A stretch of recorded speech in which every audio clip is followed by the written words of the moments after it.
I am Claire, and I'm a 30-year-old pediatric nurse with a newborn son named Noah. What should be the happiest time of my life has turned into the most challenging. I'm in the middle of divorce proceedings, and everyone around me seems to think I'm the villain of this story.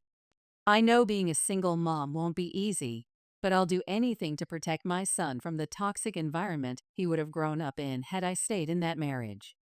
I've made mistakes, and I need some honest perspectives. Here's my story. I met Michael in high school, and he was everything I thought I wanted. He did all the romantic things, planned thoughtful dates, surprised me with flowers, took me for spa days, the works. The only people he seemed to prioritize over me were his sister and mother, which I actually saw as a good sign at the time. I remember thinking, wow, he treats the women in his family with such respect. When I become his wife, he'll treat me even better. I couldn't have been more wrong. The moment we got married, everything changed.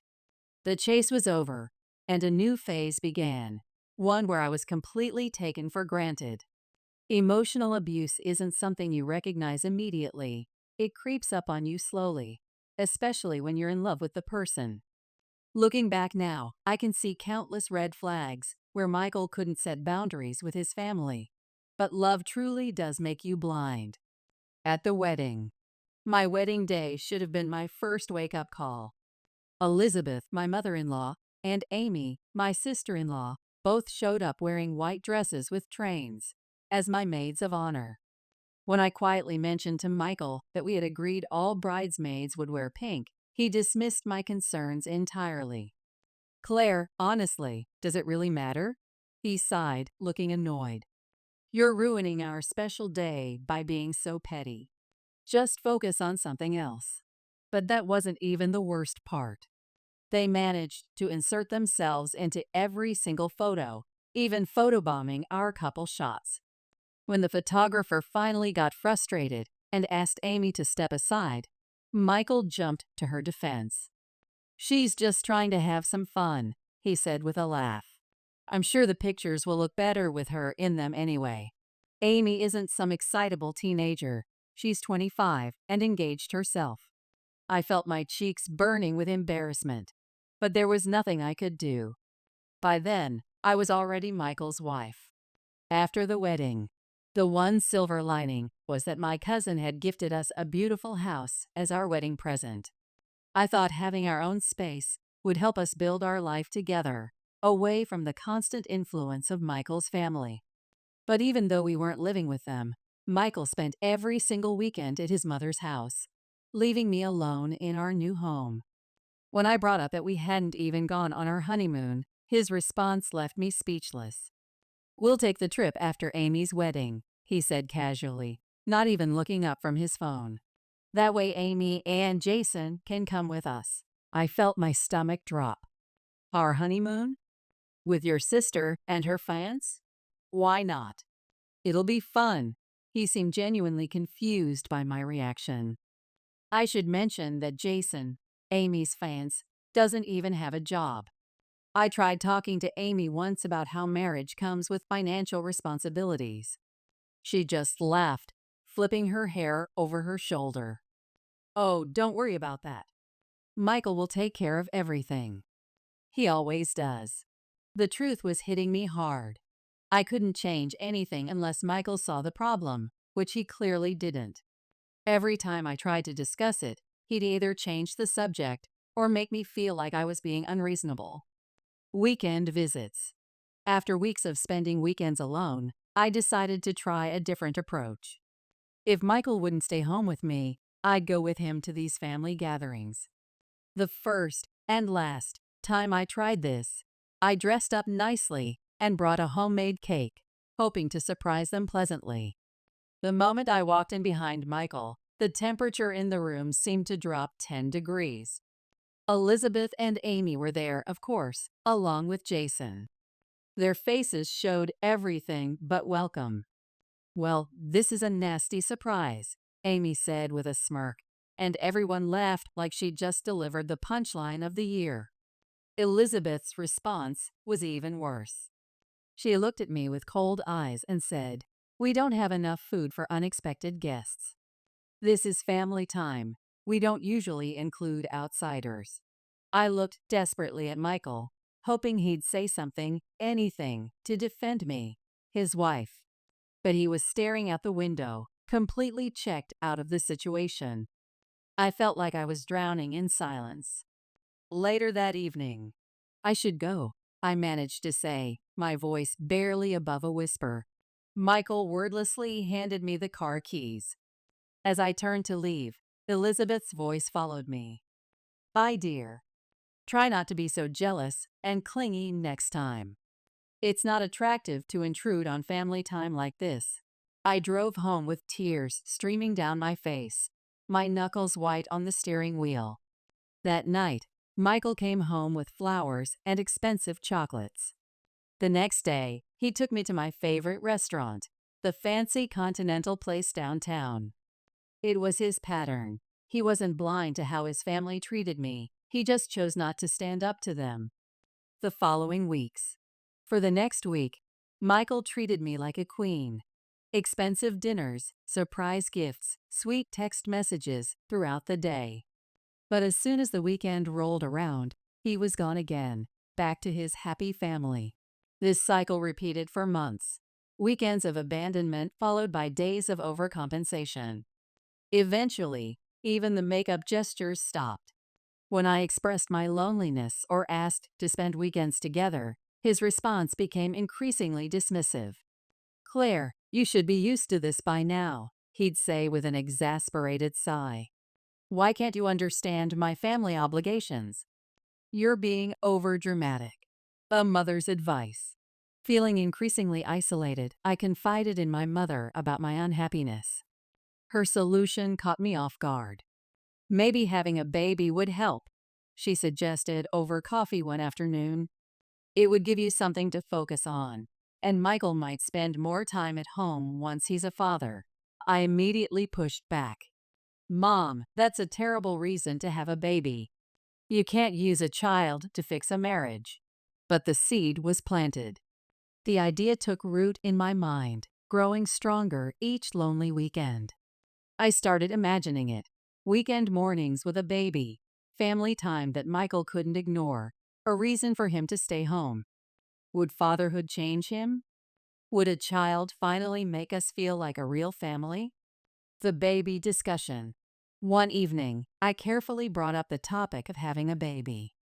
Michael's eyes lit up in a way I hadn't seen in months. "Actually, Mom's been talking about this too," he exclaimed. "She says she's getting older and would love a grandson to take care of her when the time comes." I felt my heart sink. "What do you mean, take care of her?" Michael shrugged, still smiling. "You know, when she's older. It would be good to have a young man in the family to look after her." "Michael," I said slowly, trying to keep my voice steady, "we can't have a baby just so your mother has someone to take care of her in her old age. That's not what being a parent is about. I don't think you're ready for fatherhood." A sudden change. After our argument about the baby, something shifted. Michael suddenly started staying home on weekends. He became attentive again, like he was during our dating days. Then, out of nowhere, he surprised me with tickets to the Maldives, our long-delayed honeymoon. We spent a magical week there, just the two of us. Michael was devoted, loving, present, everything I'd hoped he'd be as a husband. He kept saying how sorry he was for making me feel neglected. "I want to make everything right," he'd whisper, holding me close on the beach. "You're my priority now." The aftermath. When we returned home, I discovered I was pregnant. Michael was ecstatic. I was terrified. But he convinced me we were ready. And for the first 3 months, he proved it. He attended every doctor's appointment, tracked my prenatal vitamins, stayed home on weekends, and fulfilled every pregnancy craving I had. Then, like a switch being flipped, everything changed again. By my 4th month, he was back to his old patterns. I realized with growing horror that it had all been calculated. The honeymoon, the attention, making sure I kept the baby. Now that I was safely into my pregnancy, he didn't need to pretend anymore. 2 weeks before due date, the weeks leading up to my labor were the darkest of my life. As a pediatric nurse, I spent my days caring for other people's children while feeling increasingly isolated in my own pregnancy. My mom had been staying with me, but she constantly defended Michael's behavior. "He has a good job in tech, Claire. He provides for you. Some women would be grateful for that," she'd say, missing the point entirely. Then 2 weeks before my due date, my mom had to leave for my uncle's funeral. I couldn't travel in my condition, but I begged Michael to stay home that weekend. I was grieving and scared of being alone. "Michael, please," I pleaded. "I just lost my uncle.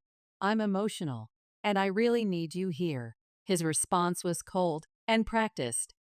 "Claire, you're going to be a mother soon. Being alone for one day is nothing compared to the sacrifices you'll have to make in the future. Just get some sleep. I'll see you tonight. Don't wait up. I'm having dinner with them." Before I could respond, he grabbed his car keys and left me standing alone in our kitchen, one hand resting on my swollen belly. The labor begins. I tried to rest, but felt unusually uncomfortable. After a fitful hour of sleep, I woke up to intense cramps and a wet bed. My water had broken. As a nurse, I knew exactly what was happening, but panic still seized me. I called Michael repeatedly. He finally answered on the third try, his voice thick with annoyance. "What?" he snapped. "My water broke," I gasped through a contraction. "So? Call the hospital or something. I'm in the middle of brunch with everyone. Jason's parents are here too. Stop calling me." The line went dead. Outside the house, I stumbled out onto our street, still in my maternity dress, clutching my hospital bag. My medical training was screaming at me about everything that could go wrong, but Michael had taken the car. Every contraction felt like a reminder of my complete isolation. Standing on the sidewalk, I desperately tried to flag down passing cars. Finally, a sleek black sedan pulled over. A distinguished-looking man in his 60s stepped out, concern etched on his face. "Are you all right, miss?" he asked, quickly moving to support my arm as I swayed through another contraction. "Hospital, please," I managed to gasp out. At the hospital, the man who introduced himself as Dr. Anderson didn't just drive me to the hospital. He handled all the admission paperwork while I was whisked away to labor and delivery. As a medical professional myself, I recognized how he spoke with the staff. He clearly knew the system well. "I've tried calling your husband," he said gently, returning to my room. No answer. "Would you like me to try anyone else?" I shook my head, fighting back tears as another contraction hit. Here I was, a labor and delivery nurse for 10 years, now experiencing it all from the other side, alone, except for this kind stranger. After the birth, hours later, I held my beautiful son Noah in my arms. Dr. Anderson was the only visitor who came. He arrived with a gift bag full of baby clothes, fresh fruit, and, to my amazement, my favorite comfort food, chicken wings. "Every new mother needs proper nourishment," he said with a warm smile that reminded me of my late uncle. Tears welled up in my eyes as I watched him hold Noah, murmuring a gentle prayer. In that moment, he showed more care for my son than his own father had. "You remind me of my daughter," he said softly, still cradling Noah. "If you need anything at all, please call me." He left his business card on my bedside table. I noticed his profession, divorce attorney. Later that night, my phone lit up with Michael's calls, but I couldn't bring myself to answer. Instead, I stared at the screen until it went dark again. One nurse caught me crying silently and sat with me for a while. "We don't have to tell anyone you're here," she said quietly, understanding in her eyes. "It's your choice who knows about your location." When another nurse suggested calling social services, I declined. As a healthcare worker myself, I knew what that path might entail, and I wasn't ready for that step yet. The next day, Dr. Anderson returned, but this time his news surprised me. "I have a penthouse apartment," he said, pulling up a chair beside my bed. "It's where my daughter lived before she moved to Germany for her research position. It's just sitting empty now." He paused, watching me carefully. "You'd be welcome to stay there while you figure things out." I I couldn't possibly. I started, but he held up his hand. "The rent can wait until you're back on your feet." And to be honest, his voice softened. "It would give my wife and me great comfort to know someone is using that space. We miss our daughter terribly." At the penthouse, Dr. Anderson's wife, Margaret, was waiting when we arrived at the penthouse. She had already prepared the space with everything a new mother might need. As I watched her fuss over Noah's bassinet, I finally broke down and told them everything. The years of manipulation, the isolation, the abandonment during labor. "Sweetheart," Margaret said, her eyes fierce with maternal protection, "this isn't just about you anymore. You're protecting Noah too." I looked down at my sleeping son and knew what I had to do. "Dr. Anderson, would you help me file for divorce?" His response was immediate. "Please call me Uncle James." And yes, of course I will. First contact. Following Uncle James's advice, I finally texted Michael about Noah's birth. His response was exactly what I'd expected. "We need to take Noah to meet the family right away," he wrote. "Amy's already planning to be his godmother." My fingers shook as I typed back. "Who decided Amy would be his godmother? Don't be ridiculous, Claire." That was always the plan. Stop being difficult. Years of suppressed anger finally erupted. I called him, my voice shaking with rage. "You want to talk about ridiculous, Michael? How about abandoning your wife in labor? How about making me beg a stranger for a ride to the hospital? If you truly loved me or Noah, you would have been there. You're so wrapped up in your family's demands that you can't even be a decent husband or father. You'll be hearing from my lawyer soon. I'm divorcing you." The backlash. The response was swift and vicious. My phone exploded with messages from Elizabeth and Amy, calling me every name imaginable. Then my own mother called. "Claire, how could you?" she cried. "Michael told me everything. His family is threatening legal action. They're saying your depression makes you an unfit mother. They want custody of Noah." I felt my nurse's training kick in, keeping my voice steady. "Mom, they have no grounds. I'm a pediatric nurse with a decade of experience caring for children. I'm stable, employed, and I have witnesses to Michael's abandonment during labor. They won't win." Threatening messages. The messages from Michael's family grew increasingly hostile. Amy and Elizabeth started sending threats. "You can hide for now, but the moment we find out where you are, we're coming for Noah. You're nothing but a selfish witch who's tearing our family apart." I was trembling while reading these messages when Margaret gently took my phone away. "Enough of this," she said firmly. "You're going to eat something, get some rest, and let Noah sleep. James will handle everything. When you wake up, we're going to the police station to file for a restraining order." Evening reflection. I'm writing this from a warm bath in the penthouse, trying to organize my thoughts. The one question that keeps haunting me is, am I doing the right thing by keeping Noah away from Michael? As a pediatric nurse, I've seen how family dynamics affect children's development. But I've also seen how toxic relationships can damage a child's understanding of love and respect. Update. 1 week later. Reading your comments has been eye-opening. Yes, divorce will affect Noah, but watching his father prioritize everyone else over his family would harm him too. I'm grateful that the Andersons will be positive role models in his life. I spoke with their daughter Sarah yesterday, She's doing groundbreaking research in Germany. When I explained how I ended up in her penthouse, she said it was divine intervention. She was worried about her parents being alone, and now seeing her mother happy again brings her peace. She insisted I shouldn't worry about rent yet. Security concerns. Uncle James and I filed the restraining order today. Margaret has been amazing with Noah. Her years of experience as a mother show in every gentle touch and soothing word. But something happened that I haven't told them yet. While leaving work today, I thought I saw Jason lurking near the hospital entrance. I might be paranoid, but after everything that's happened, I can't take chances with Noah's safety. The attack. Last night, someone egged the penthouse. I was alone with Noah. The Andersons had gone home for the evening.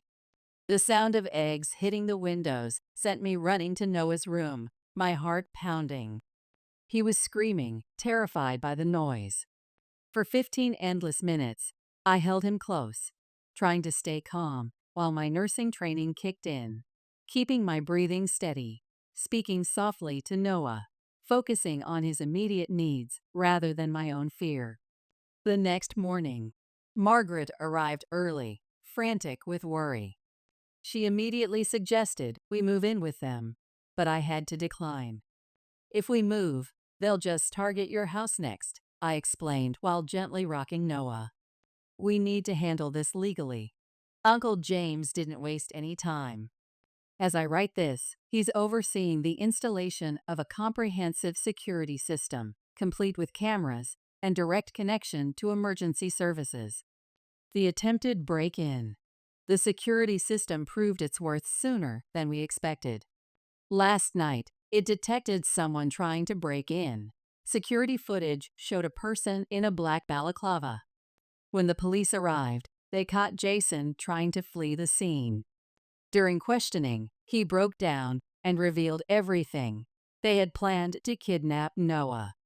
The scheme was to make me appear as an unfit mother, thinking it would help Michael gain custody. Jason's arrest changed everything. Their entire plan unraveled. Court hearing. At today's hearing, Michael's family denied any involvement in the kidnapping attempt.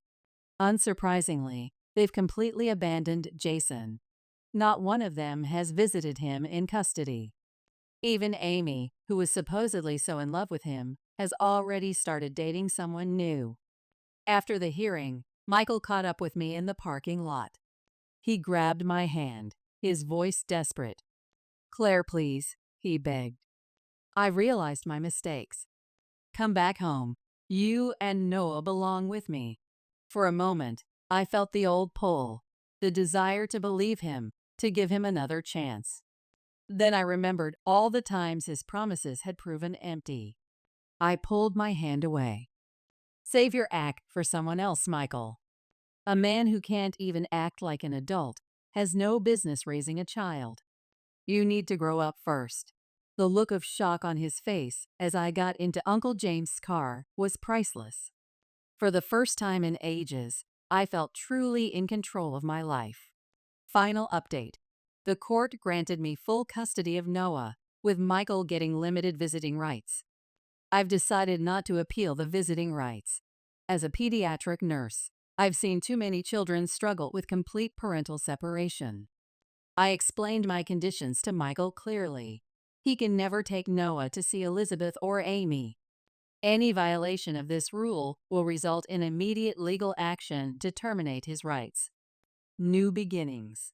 Life has taken an unexpected turn for the better. Besides my nursing job, I've secured a lucrative freelance position consulting for a pediatric healthcare website. I've also started a blog for single mothers, which is gaining traction and already attracting sponsors. My mother has come around since the kidnapping attempt. The first time she held Noah after everything, she broke down in tears. "I can't believe they would try to take him from you," she whispered, holding him close. "I was so wrong, Claire. I'm so sorry." 6 months later, being Noah's mom has become the most rewarding job of my life. Between my mother and Margaret, I have amazing support that allows me to continue my nursing career while being present for every important moment of Noah's development. Uncle James still visits every weekend, and I recently met their daughter Sarah during her visit from Germany. When I asked her to be Noah's godmother, she hugged us both and cried. My cousin, who gifted us the house, agreed to be his godfather. Michael sends new toys monthly and had his first supervised visit last week. It was awkward, seeing the man I once loved become a stranger. My therapist says it's normal to feel sad about what could have been, especially when I see Noah sleeping peacefully on Michael's chest, looking so tiny and precious.